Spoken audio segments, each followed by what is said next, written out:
হত্যা মামলায় সাবির হোসেন চৌধুরী জামিন পায়, আর আমি 323 ধারার মামলায় এখন বাঁচার জন্য কান্নাকাটি করে। এখন সে আর জেলে থাকতে চাচ্ছে না, তার রিমান্ডের মায়ের এখন আর পছন্দ হচ্ছে না, আর শরীরেই কুলোচ্ছে না। সুপ্রিয় দর্শক শ্রোতা, আসসালামু আলাইকুম। দেশে এবং প্রবাসে, দূরে এবং কাছে, যে যেখান থেকে আজকের এই ভিডিওগুলো দেখার জন্য প্লে করেছেন, সবাইকে অনুরোধ করব সম্পূর্ণ ভিডিওটি কন্টিনিউ করবেন। দর্শক শ্রোতা, বাংলাদেশের সেই ব্যারিস্টার সুমন ভাইকে যারা ভালোবাসেন, সেই ব্যারিস্টার সুমন এমন কিছু তথ্য দিল এই রিমান্ডে যে আপনারা শুনলে হয়তো অবাক হয়ে যাবেন। তিনি বলছিলেন যে সাধারণ মার্ডার কেসের আসামি যারা যারা কোটি কোটিটা লুট করেছে, তারা জামিন পাইছে, তারা রিমান্ড থেকে মুক্তি পেয়েছে, আর আমি ব্যারিস্টার সুমন কিছুই করি নেই, মানবতা বিরোধী মামলায় করেছিলাম, সেই মামলার কারণে আমাকে এখনো পর্যন্ত রিমান্ডে রেখেছে। দীর্ঘ 12 দিন না 13 দিন সে রিমান্ড কেটেছে। আর তার এলাকা সোনারঘাট মাধবপুরের লোকজন এদিকে আন্দোলন করতেছে রাস্তায় নেমে তাকে বাঁচানোর জন্য। ব্যারিস্টার সুমন বাংলাদেশের এক সময় জনপ্রিয় ফাটাকেষ্ট ছিল, তাকে অনেকেই বাহবা দিত। ব্যারিস্টার সুমনের অনেক গুণগান রয়েছে। ব্যারিস্টার সুমনকে নিয়ে অনেক ভিডিও তৈরি করে অনেক কন্টেন্ট ক্রিয়েটর অনেক কোটি কোটি টাকার মালিক হয়ে গেছে। আজকে তারা কোথায়?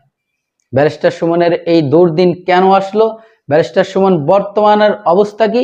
সকল তথ্য আজকের এই ভিডিওতে আপনারা জানতে পারবেন প্রিয় দর্শক। তাই ধৈর্য সহকারে সম্পূর্ণ ভিডিওটি কন্টিনিউ করবেন অনুরোধ করছি। প্রিয় দর্শক, সোনারঘাট মাধবপুরে যারা এলাকায় ছিল ব্যারিস্টার সুমনকে, যার শুভাকাঙ্ক্ষী, যারা ভালোবাসতো, তার গ্রামের লোকজন, প্রত্যেকটা মানুষ তার জন্য প্রাণ খুলে দোয়া করতেছে সে যাতে দ্রুত ফিরে আসে, সে তো দ্রুত সে জেলের থেকে মুক্তি পায়। বাংলাদেশ সরকারের কাছে অনুরোধ জানাইছে ব্যারিস্টার সুমনকে ছেড়ে দেওয়ার জন্য, ব্যারিস্টার সুমনকে মুক্তির দাবি জানাইছে। আসলে ব্যারিস্টার সুমন কি অপরাধ করেছিল না করে নাই, এটা বাংলার জনগণ সবাই হয়তো কম বেশি জানে। প্রিয় দর্শক, আজকে ব্যারিস্টার সুমন কিসের জন্য এই জেল হাজতে থাকবে, কিসের জন্য সে রিমান্ডের সাজা ভোগ করবে, কি এমন অপরাধ করেছিল এবং কিসের জন্য তাকে এখন পর্যন্ত রিমান্ডে রেখেছে এবং বিজ্ঞ আদালত এখন পর্যন্ত তাকে ছাড়ে নাই। প্রিয় দর্শক, সে একজন ব্যারিস্টার ছিল, সুনামধন্য একজন বাংলাদেশ ব্যারিস্টার ছিল। এখন সে আইনের জালে আটকা পড়েছে। এই ব্যারিস্টার সুমন একসময় বাংলাদেশের ফাটাকেষ্ট ছিল, সেই ফাটাকেষ্ট মানুষের উন্নয়নের জন্য কাজ করত, সাধারণ জনগণের উন্নয়নের কাজ করত।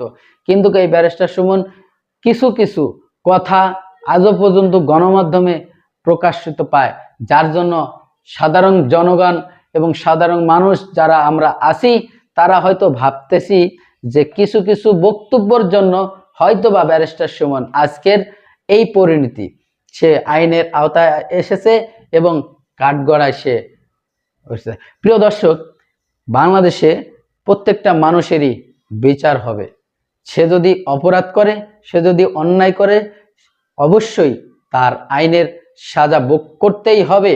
ব্যারিস্টার সুমন হয়তোবা আগে পরে এ ধরনের কোনো ঘটনা ঘটেছে, সরকারের চোখে এখন সে নজরদারিতে আছে। হয়তো জানি না ব্যারিস্টার সুমন আবারও সেই আগের মতো ফাটাকেষ্ট হয়ে বাংলাদেশে ফেরত আসবে কিনা। তবে তার ভিতরে একটি গুণ আমরা দেখেছি, সে ভালো না খারাপ এটা হয়তো জানার বিষয় না, সেটা হচ্ছে যে কোনো মানুষের দুর্নীতি নিয়ে সে কথা বলতো।